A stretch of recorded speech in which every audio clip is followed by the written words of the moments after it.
সৰুতে পৰীৰ কাহিনী কোনে নুশুনা নাই আৰু এনেকুৱা হয়তো কোনো ব্যক্তি নোলাব যিয়ে পৰীৰ কাহিনী বেয়া পায়।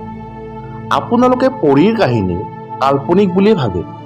আমিও এই ভিডিঅ'টো বনোৱাৰ আগলৈকে এই পৰীৰ কাহিনীসমূহ কাল্পনিক বুলিয়ে ভাবি আছিলোঁ।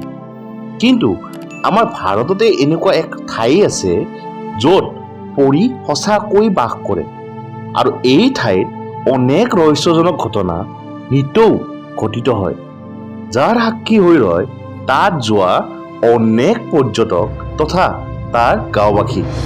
আৰু এই ঠাইত ঘটা ৰহস্যজনক ঘটনাৰ ওপৰত গৱেষণা চলাবলৈ অকল ভাৰতীয় গৱেষণাকাৰীয়ে নহয়, আমেৰিকাৰ বিখ্যাত ইউনিভাৰ্চিটি অফ মাছাচুচেটছৰ এটি দল ইয়ালৈ আহিছিল আৰু গৱেষণাত তেওঁলোকে যি পালে তাক শুনিলে আপুনি হতবাক হৈ পৰিব। আনকি বহুতো ভাৰতৰ ৰাষ্ট্ৰীয় প্ৰচাৰ মাধ্যমে এই ঠাইটুকুৰাৰ ওপৰত ইতিমধ্যে বাতৰিও সম্প্ৰচাৰিত কৰি থৈছে। তেনে ক'ত আছে এই ঠাইটুকুৰা, কি ইয়াৰ ৰহস্য? জানিবলৈ বলক আমাৰ ৰহস্য চিৰিজৰ আজিৰ এই খণ্ডটো আৰম্ভ কৰোঁ। আমাৰ ৰহস্য চিৰিজৰ আগৰ খণ্ডকেইটা যদি চোৱা নাই তেন্তে সোঁফালে ওপৰত আৰু তলৰ ডেছক্ৰিপশ্যনত লিংকটো দি দিছোঁ, তাত ক্লিক কৰিলেই আপুনি চাব পাৰিব।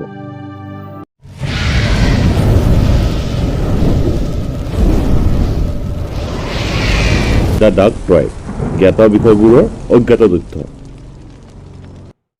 আজি আমি এই ভিডিঅ'টোৰ মাধ্যমেৰে আপোনাক এনেকুৱা এটুকুৰা ঠাইলৈ লৈ যাম য'ত পৰীৰ অস্তিত্ব অকল ৰাইজে মানেই যে এনেকুৱা নহয়, তাত পৰীক পূজাও কৰা হয়।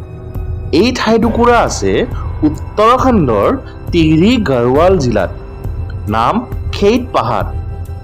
এই পাহাৰখন সমুদ্ৰৰ তলৰ পৰা 1000 ফুট ওপৰত অৱস্থিত আৰু এই খেইট পাহাৰখনেই হৈছে পৰীৰ বাসস্থান।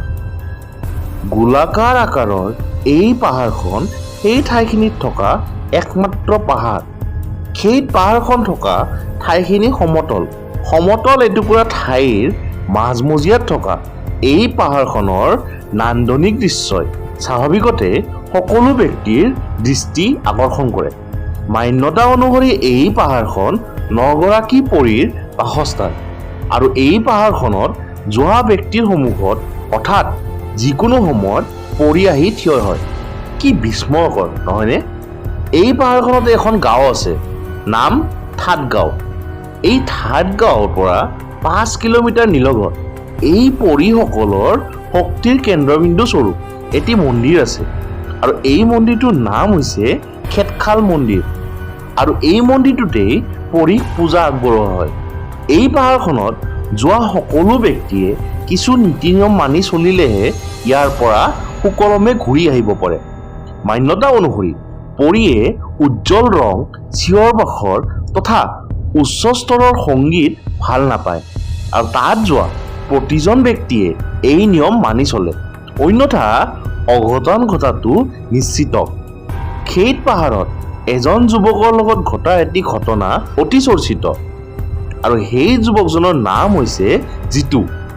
ঘটনা অনুসৰি জিতু নামৰ যুৱকজনে খেইট পাহাৰত উচ্চ স্তৰত বাঁহী বজাই আছিল আৰু গাঁৱৰ ৰাইজে তেওঁক বাৰে বাৰে বাঁহী উচ্চ স্তৰত নবজাবলৈ সকীয়াই দিছিল। কিন্তু কথাতে কয় নহয়, বিনাশকালে বিপৰীত বুদ্ধি। আৰু গাঁৱৰ ৰাইজৰ কথাক আওকাণ কৰি জিতুৱে বাঁহী বজাই বজাই পাহাৰৰ ওপৰৰ পিনে আগবাঢ়ি গ'ল আৰু কিছু সময় পিছত জিতুৰ লগতে বাঁহীৰ শব্দও নোহোৱা হৈ পৰিল। গাঁৱৰ ৰাইজে অশেষ চেষ্টা কৰিও জিতুৰ কোনো সুসূত্ৰ বিচাৰি নাপালে। আজিলৈ জিতু সন্ধানহীন হৈয়ে আছে। কি আচৰিত নহয়নে? আৰু এটা আচৰিত কথা ক'লে আপুনিতো হতবাক হৈ পৰিব। খেতিয়কে অশেষ কষ্টৰে খেতি কৰা নহৰু বা আখৰোট এই পাহাৰখনত নিজে নিজে হয়। অৰ্থাৎ আমাৰ অঞ্চলত নিজে নিজে হোৱা ঘাঁহ বনৰ নিচিনা ইয়াত নহৰু বা আখৰোটৰ গছ হয়। ইয়াৰ কাৰণ আজিলৈ কোনোৱেই বিচাৰি উলিয়াব পৰা নাই।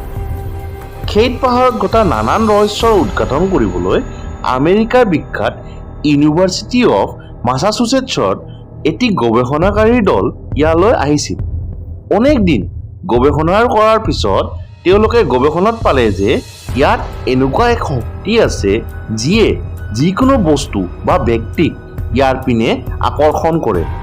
এয়া পৰি নে কি তেওঁলোকে সঠিককৈ ক'ব নোৱাৰিলে, কিন্তু এক অসীম শক্তি যে এই পাহাৰখনত আছে তেওঁলোকে ইয়াক মানি ল'লে। ইয়াৰ উপৰি নানান ৰাষ্ট্ৰীয় সংবাদ মাধ্যমে এই পাহাৰখনত ঘটা অলৌকিক ঘটনা তথা অলৌকিক শক্তিৰ ওপৰত এটা সময়ত ধাৰাবাহিক বাতৰিও সম্প্ৰচাৰ কৰিছিল। অনেক বিজ্ঞানী ইয়ালৈ আহিল, নানান গৱেষণা চলালে, কিন্তু খেইট পাহাৰৰ সেই অলৌকিক শক্তিৰ ৰহস্যৰ আগত উত্তৰহীন হৈ আছে। আৰু আজিও এই পৰীৰ পাহাৰখন ৰহস্য হৈয়ে থিয় হৈ আছে। বন্ধুগণ, যদি আপুনি আমাৰ আজিৰ এই ভিডিঅ'টোত আগতে নুশুনা বা নজনা কিবা কথা গম পালে, তেন্তে ইয়াক লাইক এটি দি আপোনাৰ আপোনজনৰ সৈতে শ্বেয়াৰ কৰিব আৰু আমাৰ গৌৰৱময় তথা ৰহস্যময় ইতিহাস জানিবলৈ চেনেলটো ছাবস্ক্ৰাইব কৰি নটিফিকেশ্যন বেলটো দবাব নাপাহৰিব। আপোনাৰ বহুমূলীয়া সময় আমাক দিয়াৰ বাবে অন্তৰৰ পৰা অশেষ ধন্যবাদ। তেন্তে আজিলৈ ইমানে, পুনৰ লগ পোৱাৰ প্ৰতিশ্ৰুতিৰে আজিলৈ আহিলোঁ।